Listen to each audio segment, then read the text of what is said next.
First on the scene, crime photographer. Got it. Look for it in the Morning Express.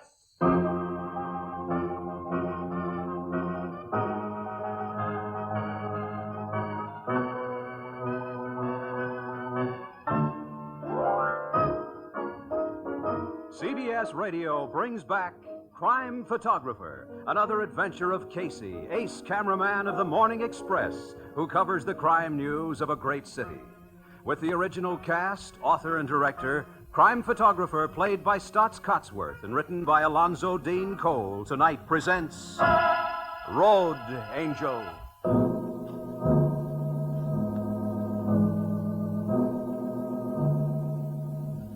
Morning. An infrequently traveled side road at the far northern limits of our wide, sprawling city. Police cars are there, and a grim-looking enclosed truck which bears the legend, City Mortuary. Another car appears, draws to a halt, and discharges Casey and Ann Williams. Captain Logan and the tech men are back among those trees, Casey. Yeah, I see him, Annie. Hi, Logan. Hello.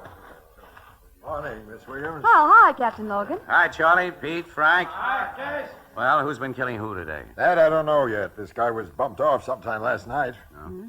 He was a big man. Yeah. Looks like whoever shot him collected a little trouble himself, Miss Williams.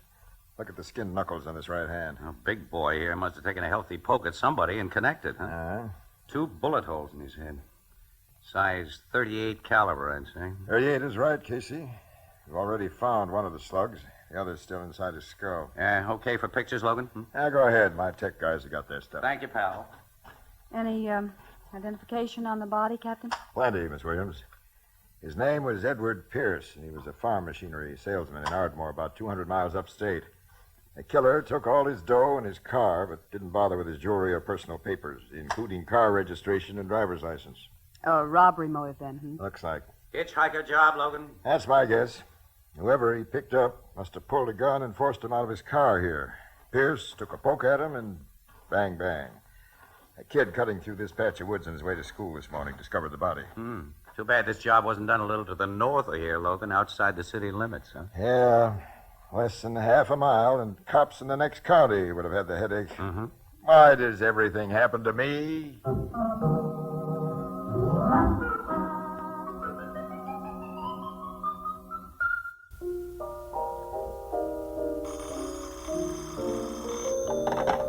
Blue Note Cafe, Ethelbert the bartender speaking.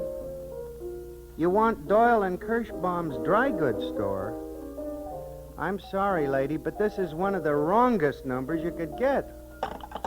Dry goods store. Hi, Ethelbert. Hello. Oh, hello, Casey. Hi, Ethelbert. You got any coffee in the kitchen, huh? Sure, Casey. Walter, bring out a cup of coffee and bring out some more olives. You just coming to work, Casey? No, I've been out on assignment already this morning, and way out, too. Anything interesting? Hitchhiker robbery and murder, apparently. Gee, where's Miss Williams? She's across the street in the city room banging out her story. Here you are, Casey. Thanks, Walter. Tell me about this hitchhiker murder. Was it very gory? No, pal. Just run-of-the-mill. As it stands now, it'll rate no more than a few sticks on page 4, and maybe one of the pictures I shot in 2 columns square. Oh, that's too bad. Morning, Ethelbert. Here's Miss Williams. Hello, Annie. Didn't take you long to finish your job. Well, you know how little there was to write. But now we got to do some follow-up stuff. Burke wants us to stick around homicide and get any inside dope that comes in. Okay, Burke's the editor, so Burke's the boss. But you ought to know by this time that any on-the-record inside dope we get from Logan is also what every other paper gets. Well, Burke says to feed the captain truth serum. Well, let's go. Yeah, I'll see you later, Ethelbert. So long, pal. Goodbye. I've heard of truth serum. Now, I wonder...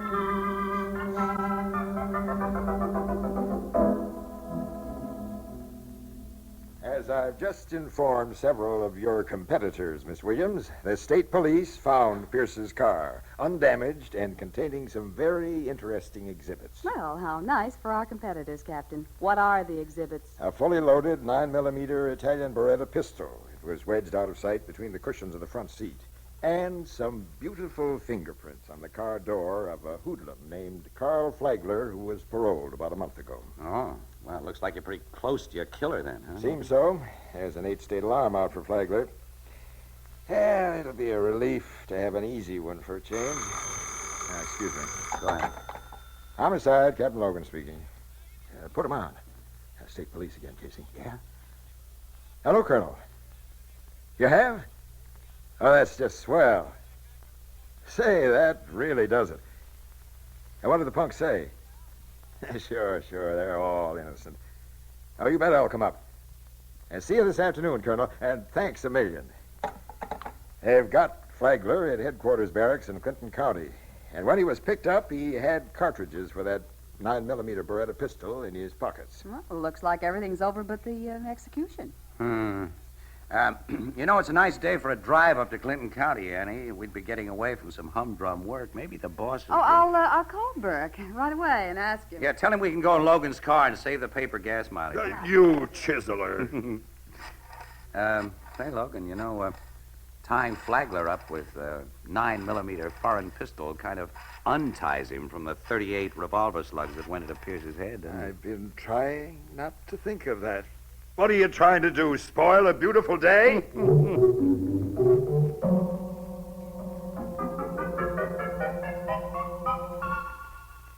Listen, Flagler, be good to yourself and come clean. You finally admitted to the state police that Pierce gave you a lift in his car? Sure I did. What else could I do after they told me what they had on me? Now, look, Copper. I did thrum a ride from that big lug you called Pierce, and I did have that foreign gat in my pocket, and I did try to pull a stick up on Pierce with it. That's where the big difference comes in between what you think happened and what really happened. Let's hear the big difference, Flagler. Well, I've been trying to tell you. Look, I pulled my rod and told this guy to stop his car and get out. He did like I said, and I got out after him. Then I make a mistake and come too close to him. He grabs my gun and gives me a sock on the jaw that almost laid me out. Well, all I could do was run, and that's what I did. I didn't kill him. He nearly killed me. That bruise in your jaws from the sock he gave you? Yeah. And look at these loose teeth, huh?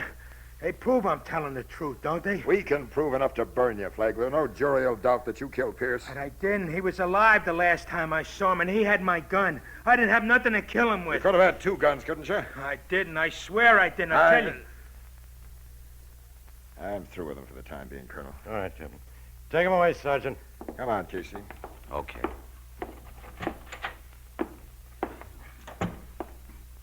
What do you think, Colonel? Well, about the same as you do, I imagine, Captain. Maybe yes, maybe no. Casey? Well, if he did shoot him, why didn't he wipe his fingerprints off the car? The dumbest crook knows enough to do that. Who can tell, Casey? Who can tell?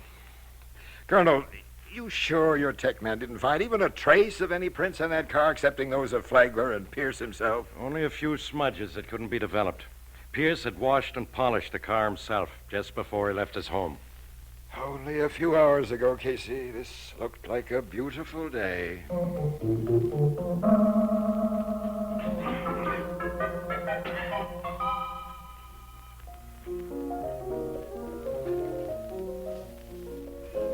Anything new on that hitchhiker murder, Miss Williams?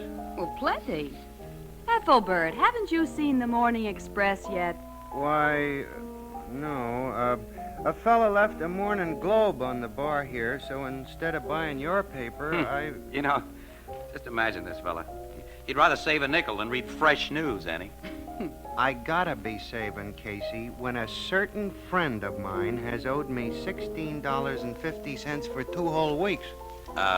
Look, I told you, you'll get it out of my paycheck this Saturday. And incidentally, it's $15.60, not $16.50. Casey, I distinctly remember. Oh, so do I. $15.60. What's plenty new on that case, Miss Williams? Well, another robbery and murder. Apparently by a hitchhiker on the same highway between here and Ardmore. Yeah? Yeah. The guy's body was found last night. He was shot by the same .38 that killed Pierce. And Carl Flagler was in jail when it happened. That proves... But at least proves that Flagler didn't pull the second job. Yeah. Is this new killing up to Captain Logan? No, it's outside of his jurisdiction. You know what I can't get through my head is how could Pierce have been dumb enough to pick up another hitchhiker after Flagler had tried to stick him up just a little early. Well, maybe he didn't. Maybe he picked up somebody he knew. Well, either that or... What's the big for? Most guys will pick up a woman, Annie, and under any circumstances, especially if she's reasonably young and good-looking. Oh, the voice of experience. Well, I've never seen you turn your back on a handsome guy unless there was a handsomer one just behind you. That's because the wise female knows that the predatory male must be carefully watched. Listen, few guys will squawk to the cops when a dame puts something over on them. Often they got good reason to keep their mouths shut. No doubt. Look, Annie, if the boss will give me a go-ahead plus expenses, I'm going to give this idea a play. How? Well, by burning up some gas along the highway between here and Ardmore, leisurely, on the lookout, and alone, and in search of company. I don't think I like your idea. Neither do I. Supposing you get bumped off like them other fellas before Saturday when your paycheck is due. Well, you can omit the flowers, pal. Ordinarily, you'd spend at least $15.60 on my funeral. $16.50. $15.60. I'm on my way to Proposition Burke right now. I'm going to see you later, Ethelbert. $16.50. $15.60. But if he gets... Say, he can't do that to me.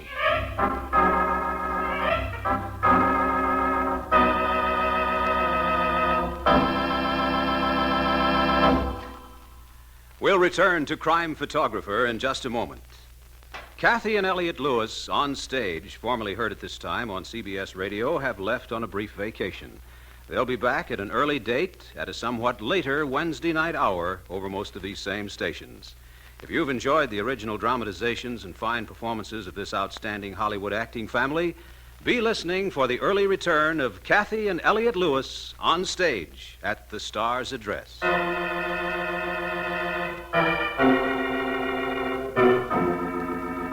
And now, back to Casey, Crime Photographer. You had any news from Sherlock Casey yet, Miss Williams? I haven't been notified that he's caught up with any murderous lady hitchhikers.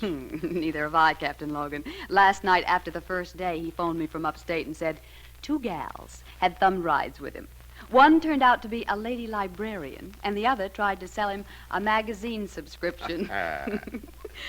Casey expected sympathy, and I didn't give it to him. The guy's young, Miss Williams, like Jack Benny. Let him live and learn. Seriously, Logan, do you think he has a real idea? Seriously, Anne? I think he has.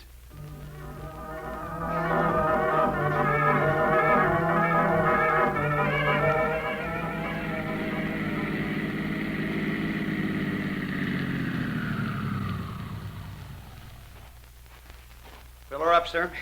Yeah, please. The oil in the water's okay. Mm-hmm. Yeah, you look tired, mister. Been driving a long way? Mm-hmm. 4 days, pal. From way out west or way down south? No, just up and down. 1 lady librarian, 3 discontented wives, and more sales ladies. What's that? Huh? Oh, I'm just talking to myself. If you hear me answer myself, call the white coats. I don't understand you, sir. Ignore it, pal. Uh-huh. Okay. Say, did you ever hear of a gal hitchhiker along this highway who puts the big B on guys who pick her up? No. Yeah, that's what they all tell me. You a cop? No. Just a dumb newspaper guy who's getting desperate. Charge the gas you put in. Here's my credit card. Casey's the name, huh? That's right. Address morning. Say, you ain't the fellow who takes all those crime pictures. Well, I'm one of the fellas who takes some of them. You up here about that killing of Ed Pierce? I was. Yeah, now I'm about ready to fold my tent like the Arabs and silently blow. Excuse me, but that line is, and as silently steal away. Oh. I like poetry. That's nice. I like Mr. Pierce, too. He's a nice fella. What? You knew him? Oh, no, not well, just as a customer. Oh.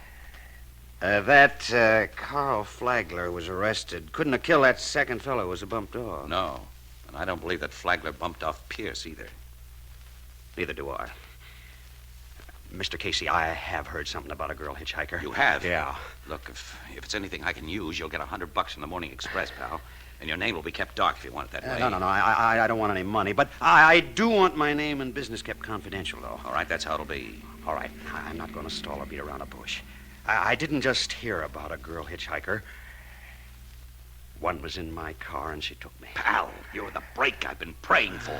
That goes double.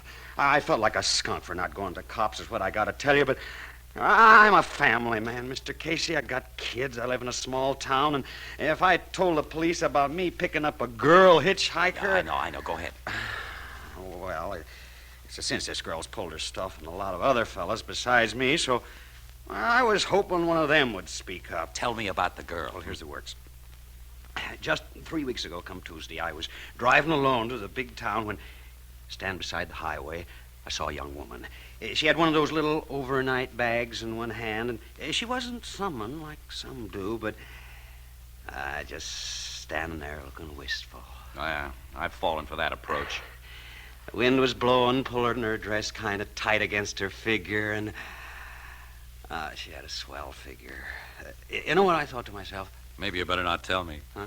Oh, well, anyway, it sounded crazy, and it was crazy, but I said to myself, Dan Reynolds, that girl with her dress flapping like wings, looks like an angel of the road. Road angel, huh? Like I remarked a while back, I like poetry. Yeah, I see. Yeah, well, I stopped, and the girl got in, and before we'd driven together a dozen miles, she'd given me reason to believe she wasn't any angel. She suggested I turn off into a side road and park. Oh? She made the suggestion with a gun poked against my ribs. Ah, see. It was one of those snub-nosed revolvers. A 38, I think. But 38 killed Pierce. Yeah, so I read in the papers.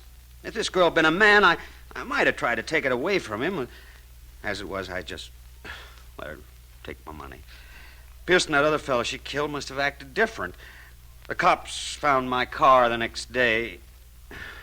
I'd simply reported stolen while parked. Look, tell me everything you can remember about this gal, Mr. Reynolds, will Well, you? I'm not too good at remembering faces, details, that is. Let's see. She had sort of medium-colored hair, I think, blue eyes, or maybe brown. She wasn't exactly tall or short neither. But her figure... Mm-hmm. I look for a road angel. That's her, Mr. Casey, till after she gets inside a man's car.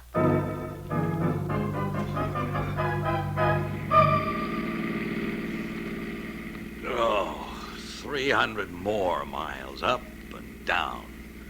And no road angel. Bah, this job is driving me nuts, I think. Oh.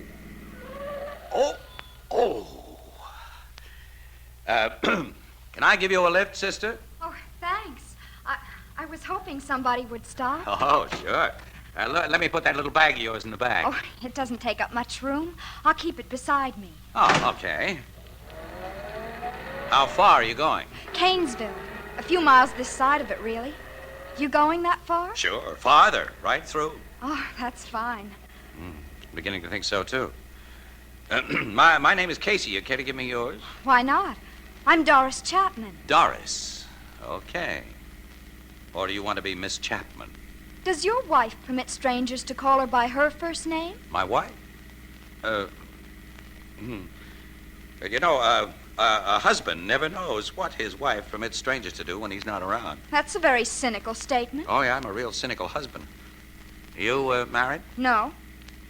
Engaged? Divorced? No. How old are you? I'm 21, Mr. Casey. But aren't those rather personal questions? I'm beginning to wonder. About what? Angels? Angels? Uh-huh. Maybe the wrong angel.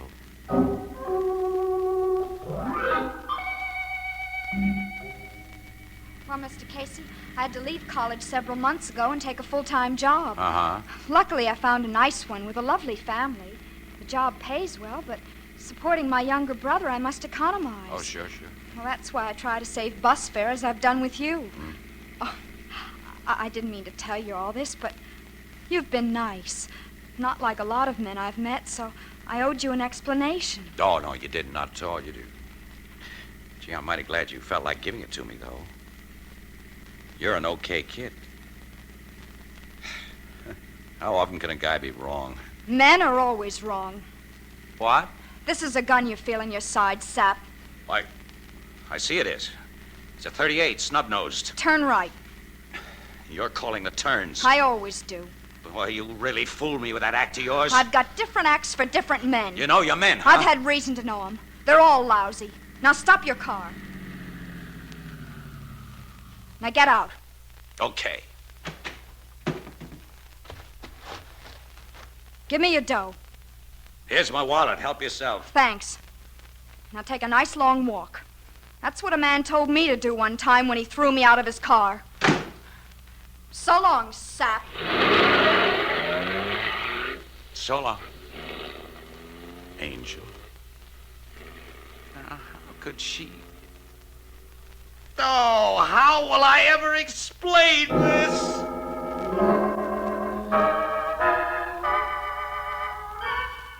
Okay, all right, razz me. Go ahead, needle me, Annie. Give me the complete works. I had the girl right there in my car, and then she took me like, oh, nuts. I'm not even going to ask you how it felt to get out and walk, Casey. Oh, why not? Go right ahead. Only had to walk about 5 miles before I was able to thumb ride. Yeah, the bad publicity you newspaper people have given hitchhikers must make the racket pretty tough. Oh, Logan. Now, calm down, Casey. I'm not going to rub it in. No, neither am I.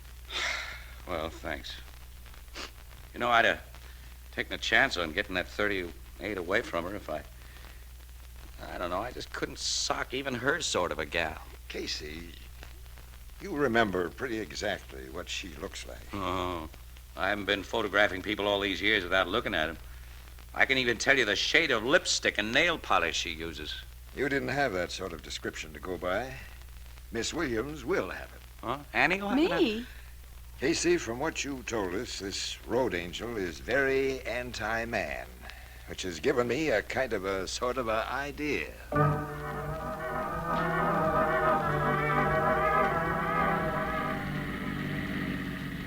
On and on, up and down. No road angel here, no road angel there. Only road. And, well, Casey said he began talking to himself after a few days of this. And I gave him the raspberry. Uh-oh. It's her. It couldn't be anybody else. You looking for a ride, sister? No, thanks. I'm waiting for somebody. A driver wearing pants and a wolfish grin? Not necessarily. Oh, sure you are. I know you. You know me? Same as one soldier knows another, by the uniform. I used to play the road myself in a tight-fitting dress and clutching the little overnight bag. Yeah? Mm-hmm. I gave it up a couple years ago for a better racket. The road's small time, kid. There's too much risk for too little income. Come on, hop in. Let's get acquainted. Okay. Toss your bag in the back on top of my luggage. Swell-looking suitcases you've got back there. Yeah, a lot of them. Filled with swell clothes. I do all right. Close the door. Let's get rolling. My name's Annie Johnson. Present, that is. What'll I call you? Doris will do. Doris Larkin. What college you out of? College? Yeah. I've got graduation papers from Tehachapo myself. Oh, that's the woman's prison in California. Mm-hmm. Are you a reformatory gal? I was in Elmira for a while. You're a liar. They don't put kids in there. I'm over 21. Save that for guys who are afraid of minor trouble. You're San Quentin Quayle, under 18. You're really pretty smart. Yeah, with my background, I ought to be. What's your racket now? Oh, same as yours, men. But I make 'em pay thousands while you collect dimes. I collect more than dimes. Oh, sure, yeah. You rope a sap for as much as a century now and then. But your average is small. And sometimes you hit a guy who hits back. No guy hits back at me and gets away with it. Yeah, I've heard you punks talk big before. I used to do a little bragging myself, as I remember. Does this look like I'm bragging? Oh, you lug around that 38? And I've used it. Say, I read about you in the papers. A guy named Pierce, maybe, and another named Hotchkiss. Yeah, I killed him. Yeah, and the cops are looking for a male hitchhiker to pin those jobs on. Cops are men, which means they're dumb. I hope they burn some man for those 2 jobs I did. You never admit things like that, do you, Doris, except when you're alone with a friend like me? Oh, I don't figure you for a friend, Annie. No? I never had a friend and never expect to have one. My father used to slug me, and even my mother beat me up until I ran away from home. I don't trust anybody. I hate everybody. Now turn into the next side road we come to. You're gonna take me, huh? For all you've got, with a prison record like you've got, you're not going to call copper any more than a married man would. Well, I won't make any squawk, Doris. Because I'm not going to be taken. Oh, let go of my hair! You give me that gun and Will I'll you pull your stop? hair out. Ouch! I will. I'm not a man, and I don't mind messing you up, kid. Annie! Here's Angel's gun, Casey, and you can take the rest of her, Captain. Here. These guys. Surely you remember me, Miss Chapman. And you'll get to know Captain Logan here very well. He's boss of the homicide Yeah, bureau. and if you'd been as smart as you thought you were, Doris, you'd have noticed that a car was following us. It's followed me for almost 4 days, just waiting for you to take a ride and talk. She said what you hoped you'd say, Casey. Good. I didn't say anything. You can't prove I did. But I can, my pet. Under all those suitcases is a tape recorder that I started when you got into this car. It's taken down your every sweet word. And I'm pretty sure the bullets that killed Pierce and Hotchkiss will match the rifling of this .38 revolver. And if that isn't enough evidence, here's one guy you may get out and walk who'll talk loud and long in court. You dirty rats. You lousy skunks. You dirty rats. Angel.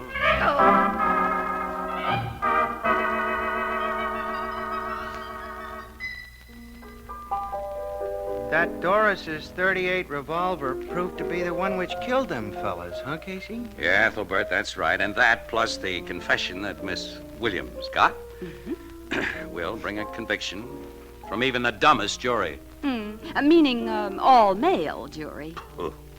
And Doris is just a little over 18, so she won't go before a juvenile court. She gets the works.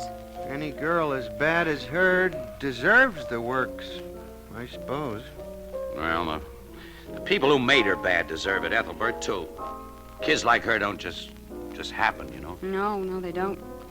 But no matter what it is that makes mad dogs, they can't be allowed to run loose. Yeah, let's talk about something else, huh? I know what. That money you owe me, Casey. Oh, never mind. While you was out of town, I couldn't expect to collect it, but now... Well, I haven't forgotten it, pal. Here. There you are, $16.50. $16.50? Well, that's right, isn't it? Sure, it's right, but $16.50. Miss Williams, did you feed Casey some of that truth serum you were getting for Captain Logan?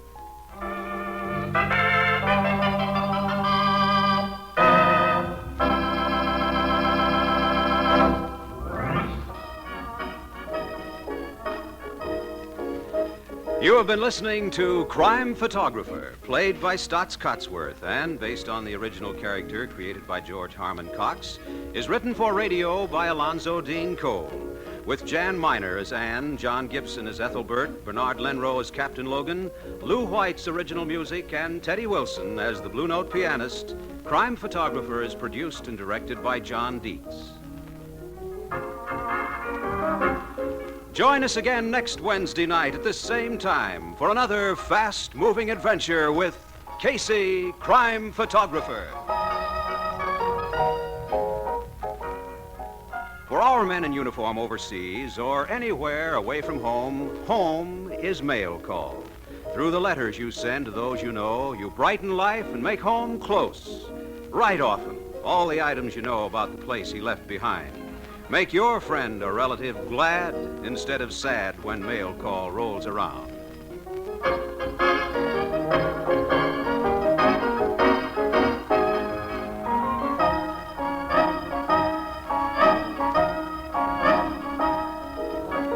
Gangbusters go into action Saturday nights on the CBS Radio Network.